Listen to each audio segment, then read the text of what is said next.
Olá, eu me chamo Ana Marisa Kohler, meu RU é 1203573. Sou aluna do curso de Pedagogia da Uninter, do Polo de Guarapuava. Este é meu estágio em gestão, na modalidade Educação Jovens e Adultos. Vou passar um vídeo, vocês curtem e deixem seus comentários, ok? Obrigada.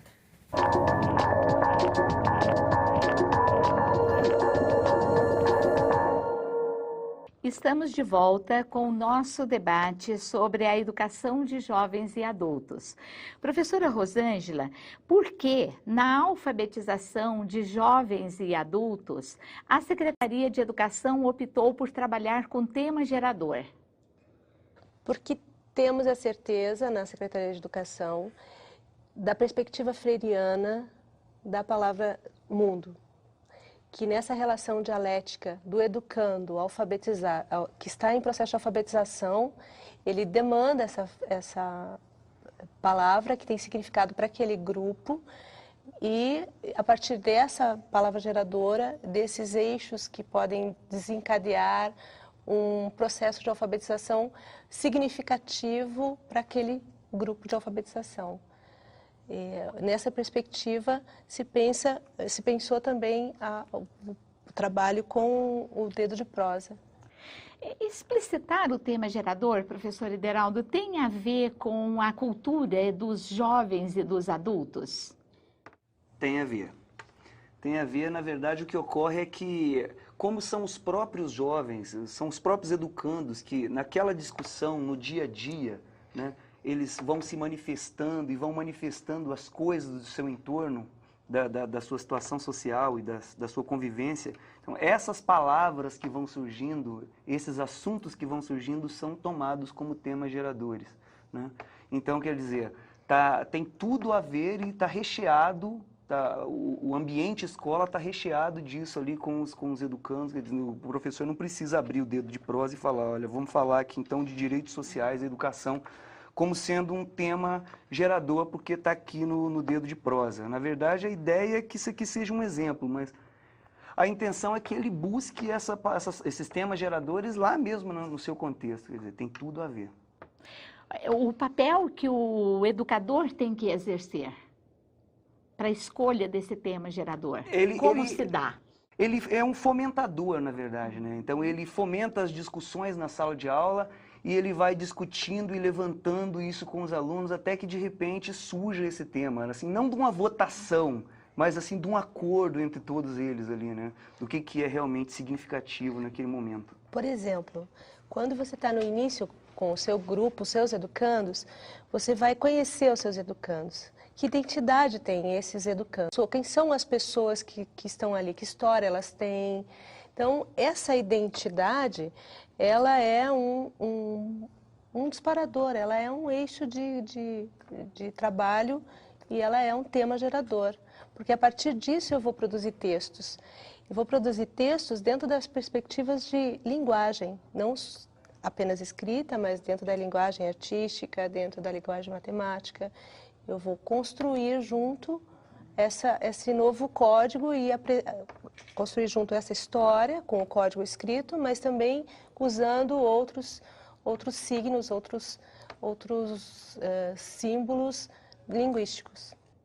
Elisiane, e qual é o ponto comum entre conhecer, criar e compartilhar na educação de jovens e adultos? O grande articulador disso é o educador, né? Ele é que vai fazer a ponte entre conhecer, criar e compartilhar. Conhecer o seu educando, fazer a interação entre os diferentes conhecimentos, possibilitar a criação e, para isso, levar, respeitando o que os seus educandos trazem, levar aquilo que eles não conhecem, porque o Paulo Freire foi muito mal interpretado por alguns, que disseram que, né, ele disse que deveria se ficar só no respeito pela cultura do outro, e ele não disse isso. No momento algum. Respeitar não é deixar o outro do tamanho que ele tem, mas é possibilitar que ele cresça, né?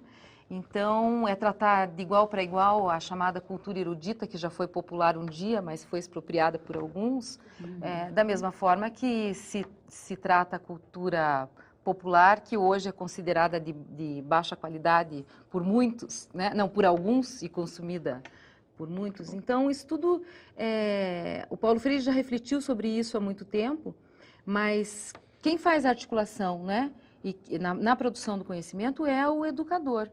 Mas sempre nessa perspectiva de conhecer, respeitar e também trazer aquilo que o outro talvez não conheça, porque é direito de todos nós conhecer tudo.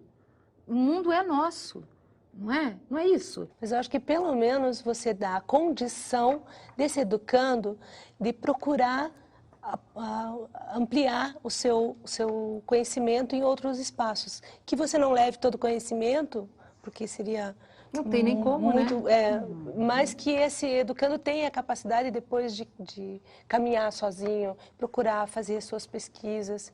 Eu acho que, só acrescentando com relação ao compartilhar, porque a gente tem, principalmente na arte, uma tradição de exposição. E o compartilhar é muito mais do que exposição. Na verdade, o compartilhar é o que eu fiz e eu vou dividir isso com o meu par, com o meu colega, com as pessoas que estão aqui comigo, para que essa produção também seja um processo de conhecimento. E esse compartilhar, ele se dá em todas as produções.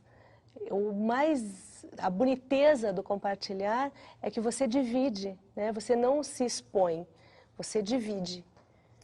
No caso deixa eu falar aqui, eu vou te cortar aqui um pouquinho. Não, por favor. Ô, Marcelo, é o seguinte, no caso da matemática, por exemplo, eu achei muito interessante as meninas colocarem, você veja que o direito de conhecer, né, o direito de saber, você veja que uma pessoa que de repente não lida com o mundo urbano, né, com muita frequência, mas que ela, por exemplo, precisa comprar coisas, e ela precisa lidar no mundo financeiro, né? Porque o escambo acabou há muito tempo, as pessoas precisam, as pessoas compram hoje em dia. Então você veja que esse conhecimento de porcentagem, esse conhecimento de quantias, ele é necessário, de fato, para que o indivíduo ele consiga tramitar na sociedade. Então você veja como é necessário que ele se aproprie desse conhecimento, quer dizer, ficar só ali no popular dele e só nos conhecimentos prévios dele, de repente não é suficiente. Você tem que, o professor ele tem que avançar e discutir essas coisas. Quer dizer, como é que esse mundo que está aqui interfere no seu mundo do dia a dia, quer dizer, que tem essa interferência, porque está tudo interconectado. Até para entender uma notícia de economia no jornal. Simples. Simples, uma notícia de economia no jornal. Exatamente. Só que, teoricamente, né, as pessoas até falam isso, mas vivenciar como Paulo Freire propôs e vivenciou é outra questão. Eu vejo muito isso na discussão sobre o preconceito linguístico. Temos que respeitar as variedades linguísticas. Então, temos que ensinar, né, respeitar a variedade do outro e ensinar a variedade, a norma padrão, para ele não ser discriminado. Exato. Só que sempre de uma postura superior, né? Então, vamos ensinar o melhor para ele. Isso é uma pena. Coitadinho, ele não pode ficar falando errado, porque senão ele vai ser discriminado. E não é isso. Da mesma forma que eu ensino a norma padrão, eu deveria estar curiosa em aprender a variedade não padrão. Do mesmo jeito que eu falo iluminar, eu estou interessadíssima em aprender o alumiar, que aliás é muito mais iluminado do que o iluminar, né? Então, mudar esse registro nos educadores, em nós educadores, é que é a questão. Não é incorporar a teoria, mas é mudar a nossa maneira de ver o outro como diferente, efetivamente. Rosângela, a interpretação de fotos, de obras de arte, de músicas, de filmes, de outros materiais, auxiliam o processo pedagógico na alfabetização de jovens e adultos? Elas ampliam a possibilidade de leitura do mundo, porque elas também são textos, e como textos, elas também têm uma codificação, têm significados e signos, e podem ser lidas.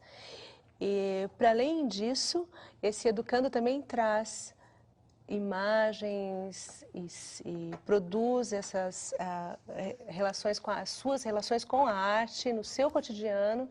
Então ele pode ler diferente sua produção e a produção que o mundo coloca, né?